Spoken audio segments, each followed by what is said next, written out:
അപ്പോൾ ഗൈസ് നമ്മളങ്ങനെ മടവൂർ പള്ളിയിലെത്തിയിരിക്കുകയാണ്. പോണ വഴിയുള്ള പള്ളി ആയതുകൊണ്ട് കയറിയിട്ട് പോയി വിചാരിച്ച്. നമുക്ക് എന്തായാലും അതിൻ്റെ കാഴ്ചകൾ കാണാം. Come on guys. ഡെവലപ്പാക്കി അന്ന് വരുമ്പോൾ ഇങ്ങനെ ഒന്നും ഉണ്ടായിരുന്നു കേട്ടോ പള്ളി. ഇങ്ങോട്ട് വാ, അവിടേക്കല്ല ഇങ്ങോട്ട് വാ.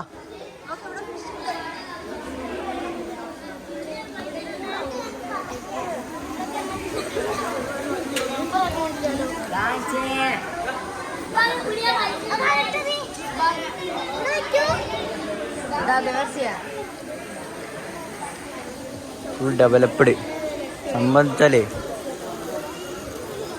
ആൾക്കാർ വന്ന് സ്ഥലം സെറ്റപ്പാക്കി. അപ്പോൾ ഗൈസ് നമ്മൾ പള്ളിയൊക്കെ കണ്ട്. അപ്പോൾ ഉള്ളിലേക്ക് അങ്ങനെ ഫോൺ അലോഡല്ല. ഒരു വീഡിയോ എടുത്തപ്പോൾ ഫുൾ സീനല്ല എടുക്കാൻ പറ്റില്ല പറഞ്ഞു. ഓക്കെ അങ്ങനെ ആക്കിയിട്ടുണ്ട്. അപ്പോൾ ഒരു വീഡിയോ ഉണ്ട് ഞാൻ ഇടുന്നതായിരിക്കും. നമുക്ക് ഇനി അടുത്ത സ്ഥലം കാണാം.